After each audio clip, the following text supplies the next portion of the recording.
जय जगन्नाथ मो Priyanka welcome to my channel another mini blog dhaba style creamy Punjabi kadhi pakora देखंतु यार टेक्सचर केते डिलीशियस देखा जाए। सबुठ प्रथमे बनैबा सुपर सॉफ्ट पकोड़ा बेसन पियाज अदा रसुण कंचा लंकार पेस्ट और किछि स्पाइसेस मिसेकी याको गोल्डन ब्राउन हेबा पर्यंत फ्राई करी दियंतु। एबे मेन हीरो कड़ी दही बेसन लुण हलदी लंका गुंड और किछिटा स्पाइसेस मिसेकी गोटे स्मूथ मिक्सचर प्रस्तुत कर।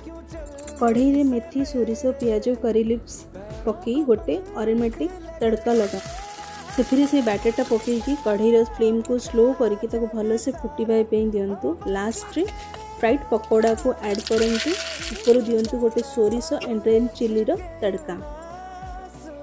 तो रेडी हो गला आमर दही कड़ी गरम गरम राइस सहित ये कंफर्ट फूड को एंजॉय करंतु। रेसिपीटी भल लगे लाइक एंड सब्सक्राइब करने को भूलिबेनी। रहिली जय Jagannath. Have a beautiful days my ladies.